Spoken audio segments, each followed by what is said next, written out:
آمنوا اذكروا الله ذكرا كثيرا وسبحوه بكرة وأصيلا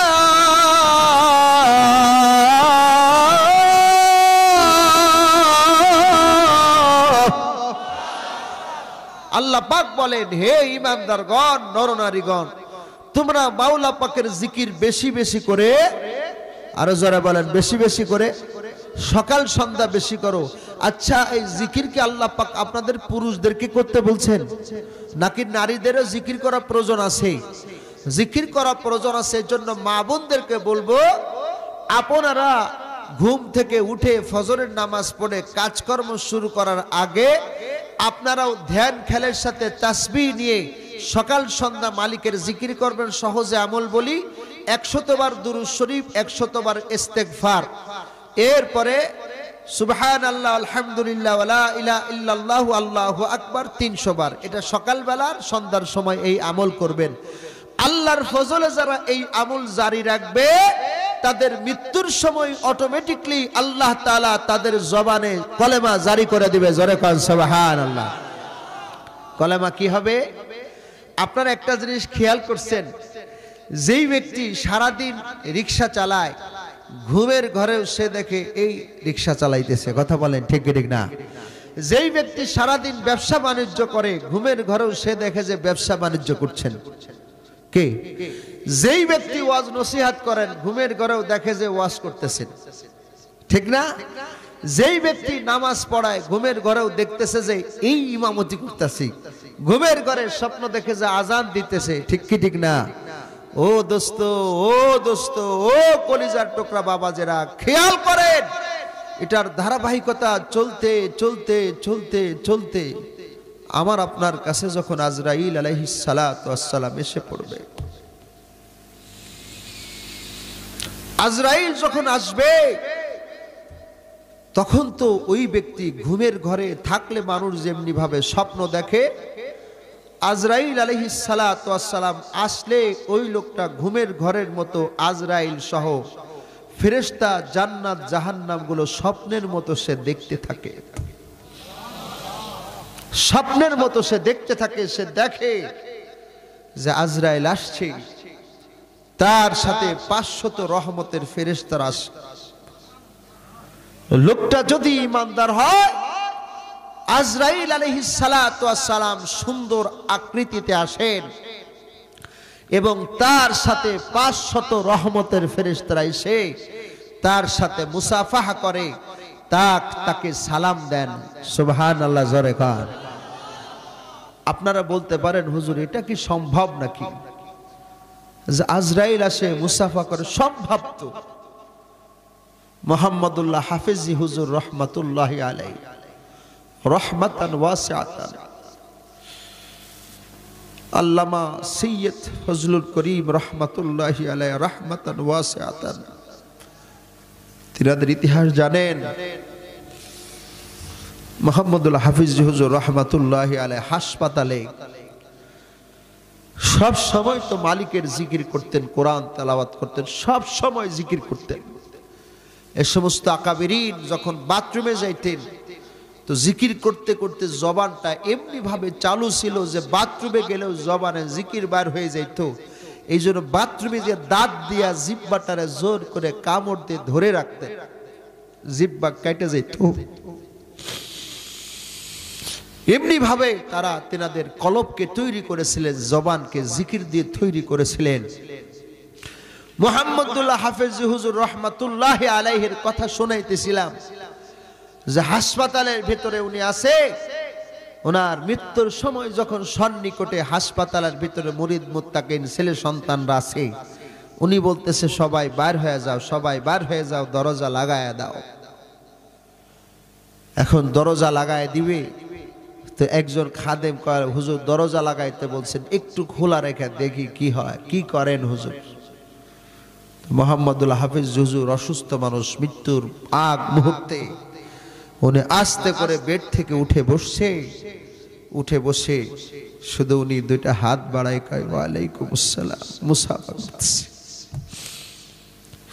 ফেরেশতার সাথে মুসাফা করতেছে। ওয়াল্লাযীনা আমানু আশাদ্দু হুব্বান লিল্লাহ।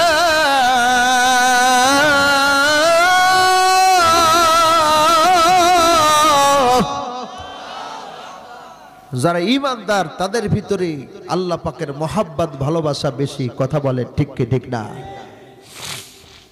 তাহলে জিকির শব্দের অর্থ এখানে মহাগ্রন্থ আল কোরআন। কি মহাগ্রন্থ আল কোরআন? এ দোস্ত বাবারা, সারা জীবন আমরা এই মহাগ্রন্থ আল কোরআন, মহাগ্রন্থ আল কোরআন, এই মহাগ্রন্থ আল কোরআন, এখানে লেখা আছে ইন্নাহু লাকুরআনুন কারীম, আর কোন কোন কোরআন শরীফের উপর আছে কোরআনুম মাজিদ লেখা থাকে। কথা বলেন ঠিক কি ঠিক না? পৃথিবীর সমস্ত কোরআন কিতাব হচ্ছে কিতাবুল্লাহ, আল্লাহর কিতাব, কিন্তু মহাগ্রন্থ আল কোরআন হচ্ছে কালামুল্লাহ। এটা কি? আর জোরে বলেন এটা কি? কালামুল্লাহ, কিতাবুল্লাহ, কালামুল্লাহ।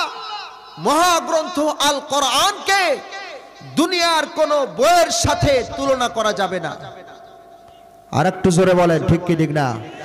মহাগ্রন্থ আল কোরআনের তুলনা পৃথিবীর কোন ধর্মীয় গ্রন্থ নয়, পৃথিবীর কোন গ্রন্থের সাথে হতে পারে না।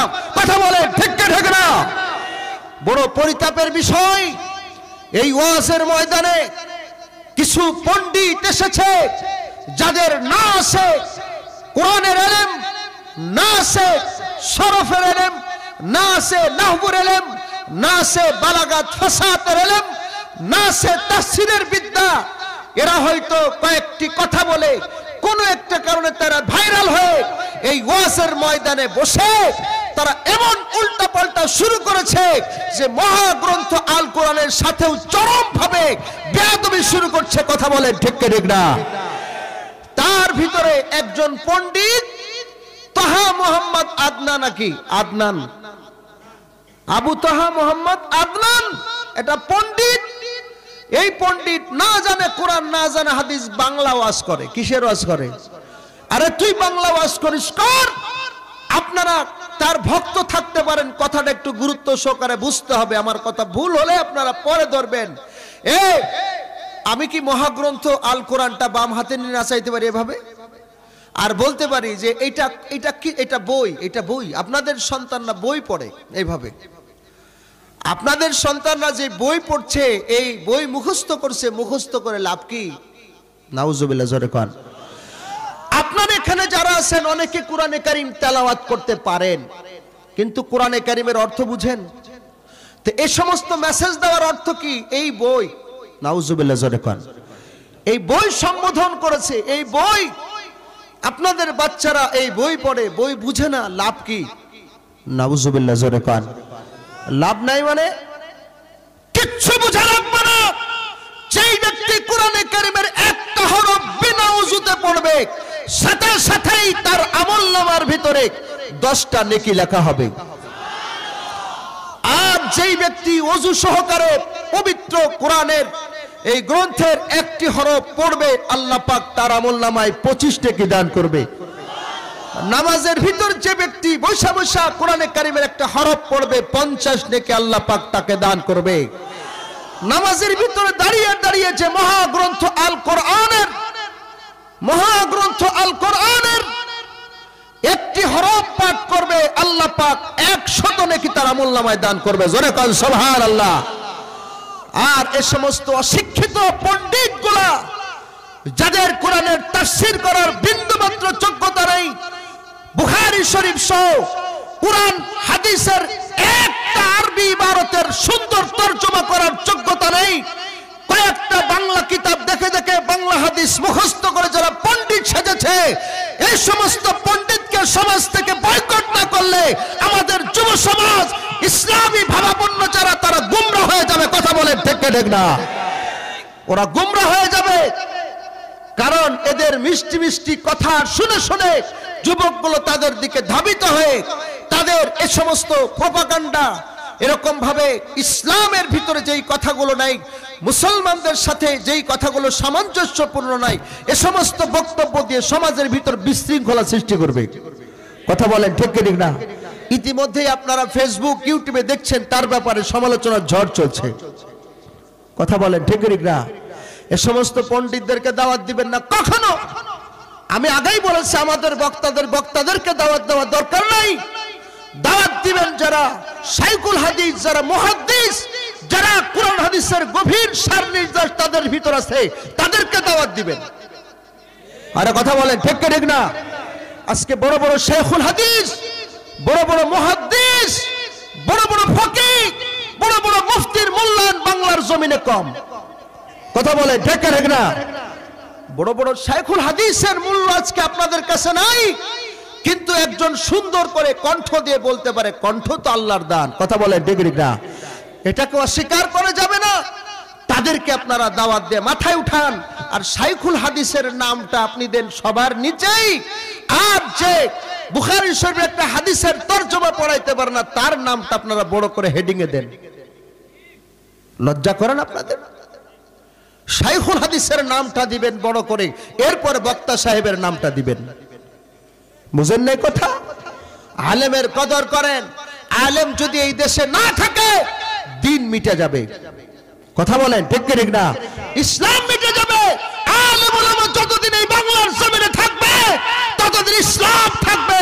মাদ্রাসা বাংলার জমিনে যতদিন থাকবে ইসলাম থাকবে। পৃথিবী কিয়ামত হবে না। জোরে বলেন ঠিক কি ঠিক না?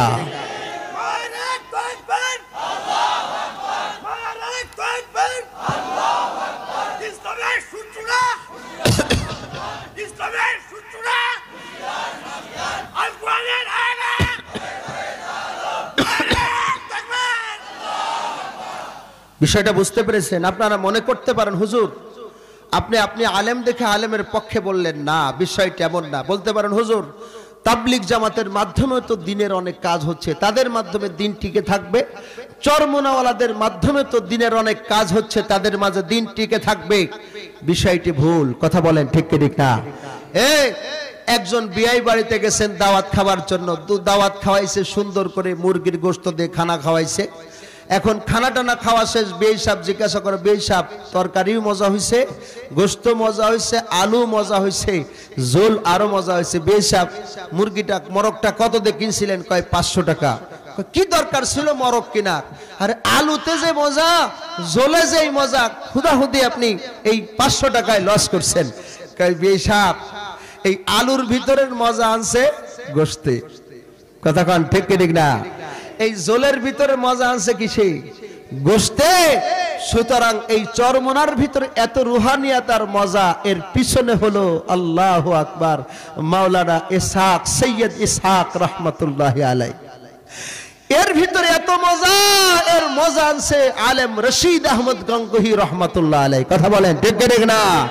তাবলিগ জামাতের ভিতরে এত মজা, এটা আনছে মাওলানা ইলিয়াস রহমাতুল্লাহ আলাইহি, পিছনে আলেম ওলামা। কথা বলেন ঠিক কি ঠিক না? সুতরাং ওলামা হযরতদেরকে সম্মান করবেন। রাজি আছেন?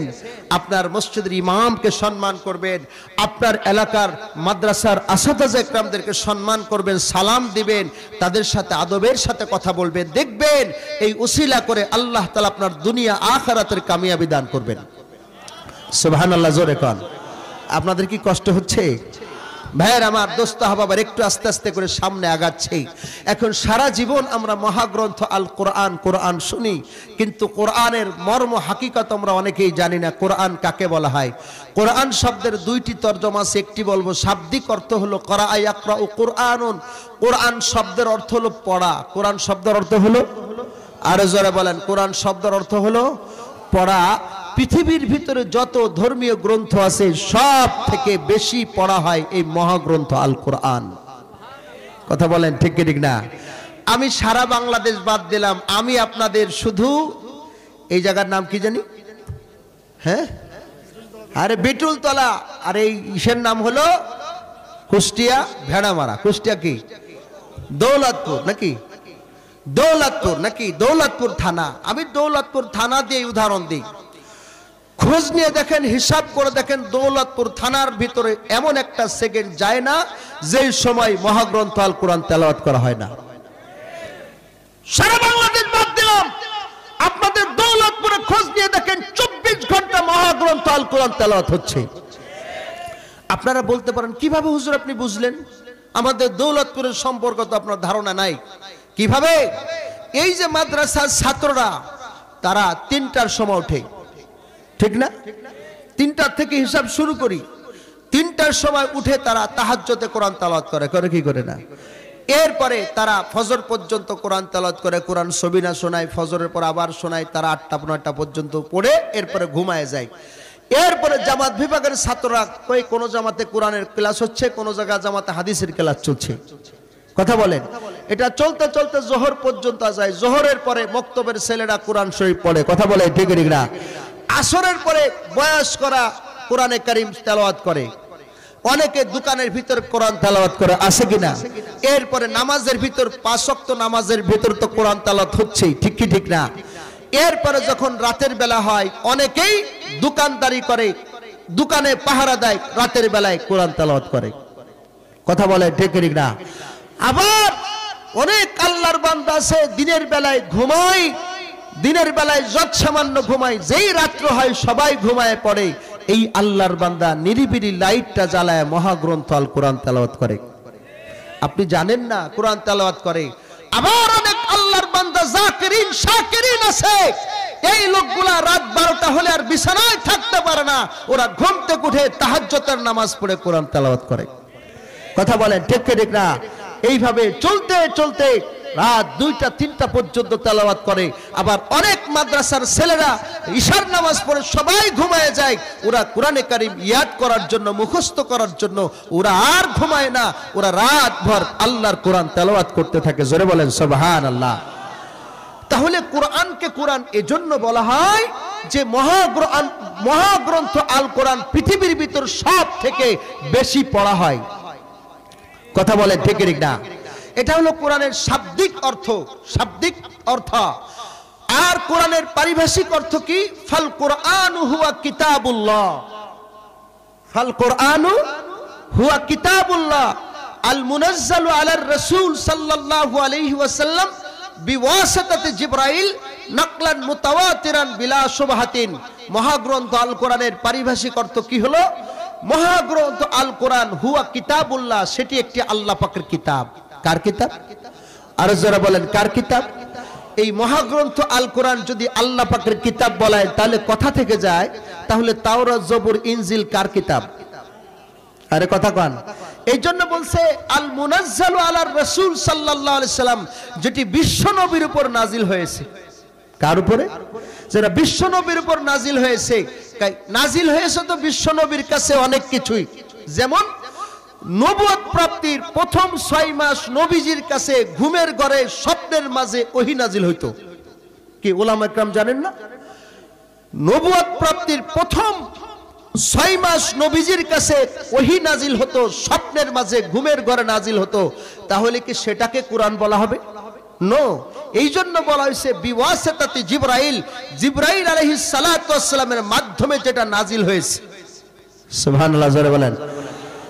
নাকলান মুতাওয়াতিরান বিলা শুবহাতিন, ধারাবাহিকভাবে 23 বছর ধরে অল্প অল্প করে যেটি নাজিল হয়েছে সেটিকে মহাগ্রন্থ আল কোরআন বলে। যেই কোরআনের ভিতর কোনো সন্দেহ, আরে জোরে কোন সন্দেহ, এটা হলো কোরআনুল কারীমের শাব্দিক অর্থ আপনাদেরকে শোনাইলাম। এবার আসুন, এই মহাগ্রন্থ আল কোরআনের ভিতর কোনো সন্দেহ আছে? আরে জোরে বলেন, সন্দেহ আছে? এই মহাগ্রন্থ আল কোরআনের ভুল ধরবার জন্য পৃথিবীর অনেকেই চেষ্টা করেছিল। যারা এই মহাগ্রন্থ আল কোরআনের ভুল বের করবার জন্য চেষ্টা করেছিল, তারাই এই কোরআনের ছায়াতলে এসে ইসলাম ধর্ম গ্রহণ করেছিল। কথা বলেন ঠিক ঠিক না? এটাই বাস্তবতা। কোরআনের ভিতরে কোনো ভুল নাই, কথা বলেন। আরো যারা বলেন কোরআনের ভিতরে কোনো ভুল নাই। এই মহাগ্রন্থ আল কোরআনের সাথে যারা বেয়াদবি করবে, এই মহাগ্রন্থ আল কোরআনকে যারা ছেড়ে দিবে, মহাগ্রন্থ আল কোরআনকে তেলাওয়াত যারা বন্ধ করে দিবে, তাদের উপরে আল্লাহ পাকের আযাব এবং গজব নাজিল হবে। কথা বলেন ঠিক না? এই দৌলতপুরের মুসলমানেরা, আমি আপনাদেরকে একটু জানতে চাই, আপনাদের কাছে জানতে চাই, আপনাদের কার কার ঘরে কোরআন আছে? একটু হাত উঁচু করেন তো। কাদের ঘরে আল্লাহ পাকের কোরআন আছে? নারায়ে তাকবীর, নারায়ে তাকবীর, নারায়ে তাকবীর।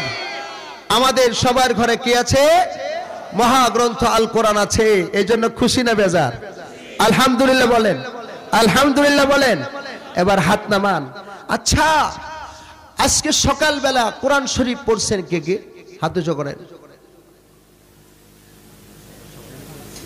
ওই যে তালবেলেম আছে ওখানে, ওরা হাত উঁচু করছে, আর এখানে কয়েকজন, তাও মনে হয় তালবেলেম। হাত নামান। বড় দুঃখ এবং পরিতাপের বিষয় হচ্ছে অনেকের ঘরে কোরআন শরীফ আছে। ওই যে 10 বছর আগে দাদা মরছে, তখন একবার কোরআনে কারীম বের করেছিল, আবার অপেক্ষা করছে কখন বাবাই মরে। কথা বলেন ঠিক না? বাবা যখন আবার মরবে, তখন এই মহাগ্রন্থ আল কোরআন খুলে একটু পড়ে আবার কোরআনকে বাইন্ডিং করে রাখবে। কোরআন কি এভাবে বেঁধে রাখার জন্য? আর একটু জোরে বলে, কোরআন কি বেঁধে রাখার জন্য? না, কোরআনকে বেঁধে রাখার জন্য নয়।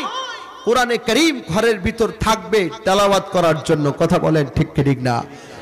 আপনি তেলাওয়াত করতে না পারলেও মহাগ্রন্থ আল কোরআন খুলে কোরআনের উপর হাত বোলান, আল্লাহ পাক খুশি হবে। কথা বলেন ঠিক না? কোরআন তেলাওয়াতের নেকি আল্লাহ পাক দান করবে। আল্লামা ইকবাল তিনি বহু দেশে সফর করেছিলেন, ইংরেজদের দেশে সফর করেছিলেন, মুসলিম বিশ্বের বিভিন্ন বড় বড় দেশে সফর করেছে। আল্লামা ইকবাল তিনি এই কথা বলেছেন, হে মুসলিমেরা শোনো, যে সমস্ত দেশে শত শত বছর ধরে মুসলমানরা রাজত্ব করেছিল, সেই সমস্ত দেশ আজকে খ্রিস্টানদের করতলগত হয়ে গেছে। খ্রিস্টানরা সেই সমস্ত দেশকে দখল করে নিয়েছে। কারণ কি? সেই দেশের ভিতরে ইলম ছিল তা না, ইলম ছিল না তা না, সেই দেশের ভিতরে জ্ঞান বিজ্ঞানের কোনো অভাব ছিল না, শিক্ষিত মানুষের অভাব ছিল না। যেই দেশের ভিতরে মানুষ তর্ক বিতর্ক করত, কুরআন হাদিসের জ্ঞান নিয়ে তর্ক বিতর্ক লিপ্ত থাকতো, কিন্তু সেই দেশের মুসলমানেরা মহাগ্রন্থ আল কোরআন তেলাওয়াত ছেড়ে দিয়েছিল। যেই কারণে আল্লাহ পাক রব্বুল আলামিন সেই দেশের মুসলমানদের ঈমান দুর্বল করে তাদেরকে কাফের বেঈমান খ্রিস্টানদের কাছে পরাজিত করে দিয়েছিল। ঠিক ঠিক নজরে কান। এ মুসলমানেরা, আজকে মায়ানমারের মুসলমানেরা এইভাবে নির্যাতিত হলো, তাদের এরকম ভাবে মেয়েগুলোর স্তন কেটে কেটে ফুটবল তারা বানালো, ছোট্ট ছোট্ট বাচ্চাগুলোকে জবে করে তাদের কল্লা নিয়ে খেলা করলো। আজকে কেন হলো মায়ানমারের মুসলমানের এই অবস্থা? কারণ হলো সেই দেশে ইলম কালাম যা ছিল তারা মহাগ্রন্থ আল কোরআন তেলাওয়াত বন্ধ করে দিয়েছিল। কথা বলেন ঠিক ঠিক না? আজকে বড় আফসোস আর পরিতাপের সাথে বলতে হয়, এক সময় আপনাদের দৌলতপুর আশেপাশে গ্রামে খোঁজ খবর নিয়ে দেখেন, মুরব্বী বাবাজিরা ফজরের নামাজ পড়ে বাসার ভিতরে সে চশমা পরে এরকম ভাবে বারান্দার ভিতর বসে জানলার পাশে বসে বসে যা পারতেন কোরআনে কারীমের তেলাওয়াত করতেন। আর আজকে মুসলমানের ঘরে কোরআনে কারীমের তেলাওয়াত নাই। মুসলমানের ঘরে ফজরের পরে মোবাইলে টেলিভিশনে গান বাদ্যের আওয়াজ ভেসে আসে। এই অবস্থা যদি চলতে থাকে, আপনারা মুরব্বীরা যদি এইভাবে কোরআন ছেড়ে দেন, নামাজ ছেড়ে দেন, আপনাদের সন্তানরা কোরআন ভুলে যাবে, আপনাদের সন্তানরা নামাজ ভুলে যাবে, আপনাদের সন্তানরা দ্বীন শরীয়ত ভুলে যাবে, তারা মাদকের নেশায় লিপ্ত হবে, মুরব্বীদের সম্মান আর ইজ্জত তারা ভুলে যাবে। আসুন আমার বাবাজিরা, পিছনে আমরা অনেক ভুল করেছি, অন্যায় করেছি। ফজরের নামাজের পরে আমরা মহাগ্রন্থ আল কোরআন খুলে একটু তেলাওয়াত করব, পারবো তো ইনশাআল্লাহ? আল্লাহ তৌফিক দান করুন। জোরে বলি আমিন, আর জোরে বলি আমিন। হে দোস্ত আহবাবেরা, আপনাদের থেকে হয়তো সময় কিছুটা বেশি নিয়ে ফেলতেছি, শুনেন। মহাগ্রন্থ আল কোরআন পড়লে লাভ, সন্তানকে হাফেজে কোরআন বানাইলে লাভ। সরকারে দো আলম বলেন, মান করা আল কোরআন ও আমিলা বিমা ফি উলবিসা ওয়ালিদাহু তাজাই ইয়াউমাল কিয়ামা زوه أحسن من زوء الشمس في بيوت الدنيا لو كانت فيكم فما ظنكم بالذي عمل بهذا। সরকারে দো আলম বলে, যে ব্যক্তি কোরআন পড়লো তার মানে কোরআনের হাফেজ হইল, আমিলা বিমা ফি কোরআন অনুযায়ী আমল করলো, উলবিসা ওয়ালিদাহু তাজাই ইয়াউমাল কিয়ামা কিয়ামতের কঠিন ময়দানে আল্লাহ রাব্বুল আলামিন ওই হাফেজে কোরআনের আব্বা আম্মার মাথায় নূরের টুপি পরায়া দিবে।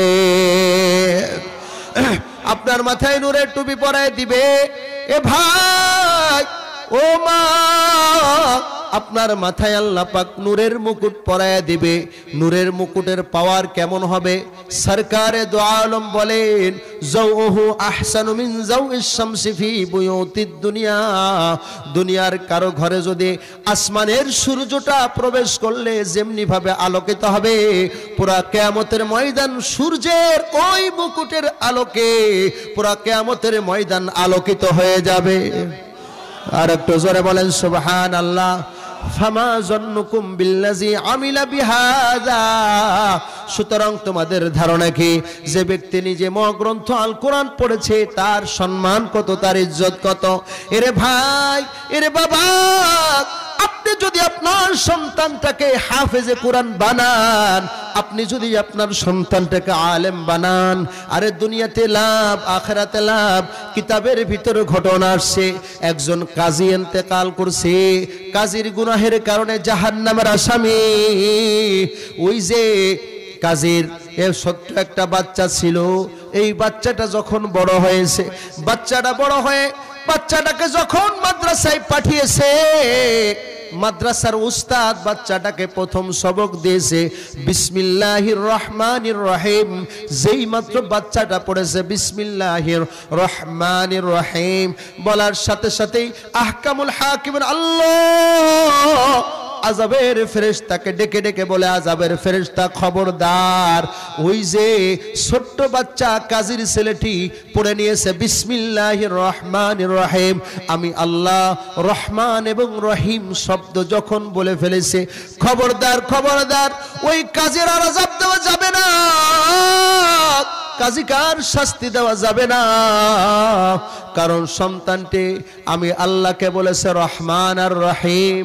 এখন আমি আল্লাহ যদি এই বাচ্চার বাবার কবরে আযাব দিই, এই বাচ্চার বাবাকে আমি যদি শাস্তি দিই, তাহলে তো আমি মালিকের রহমান এবং রহিমের কোনো পরিচয় থাকে না। এজন্য বাচ্চার রহমান রহিম বলাতে আমি আল্লাহ তার জীবনের গুনাহ মাফ করে দিলাম। ভাইয়ের আমার, দোস্ত হবে না, এমনটি তো হতে হয়। মা বাবা সন্তানকে আলেম বানাইতে গিয়া নিজেরা ঠিক মতো নতুন কাপড় পরে না, ঠিক না? নিজেরা ঠিক মতো ভালো খাবার খায় না, নিজেরা ঠিক মতো ভালো পোশাক পরে না। কনকনে শীতের ভিতরে মা খালি পায়ে চলাফেরা করে, ঠিক না? কনকনে শীতের ভিতরে মা খালি পায়ে উঠান ঝাড়ু দেয়, তারপরেও নিজের সুখ শান্তির দিকে তাকায় না। বাবা নিজের সুখ শান্তির দিকে তাকায় না, তিনার সন্তানের দিকে তাকায়। এমন একটি বাস্তব ঘটনা বাংলার জমিনে ঘটছে, সেটাই আপনাদের খেদমতে বলবো। আরে বেশি দূর নয়, যে চিটাগাংয়ের ঘটনা। মা বাবা দুনিয়া থেকে বিদায় নেওয়ার পরে তিনটা সন্তানকে বাবা থাকতেই লেখাপড়া শুরু করে দিয়েছিলেন। আল্লাহু আকবার। লেখাপড়া মা কষ্ট করে সন্তানদেরকে লেখাপড়া করায়। একটা ছেলে, বড় ছেলেটা হাফেজ হয়ে মাওলানা হয়ে মুফতি পড়তেছে, সুবহানাল্লাহ। এর পরবর্তী ছেলেটা হাফেজ হয়ে মাওলানা পড়তেছে, আর একটা ছেলে হেফজ করতেছে, হেফজ শেষের পথে। আর মা বাবা ইন্তেকালের সময় গর্ভে যেই বাচ্চাটা ছিল, বাচ্চাটা এখন একটু বড় হয়েছে, ছোট্ট বাচ্চা, 3-4 বছরের ছোট্ট বাচ্চা, মার কাছে থেকেই ছোট্ট বাচ্চাটা এরকম ভাবে মার কাছেই থাকে। এই 4টা সন্তান চিটাগাংয়ের বিভিন্ন বড় বড় মাদ্রাসায় লেখাপড়া করে। মা সংসারের কাজকর্ম করে বড় কষ্ট করে বাচ্চাদেরকে লেখাপড়া করায়। একদিন মা প্রচণ্ড অসুস্থ হয়ে পড়েছে। অসুস্থ হয়ে সন্তানদেরকে বিভিন্ন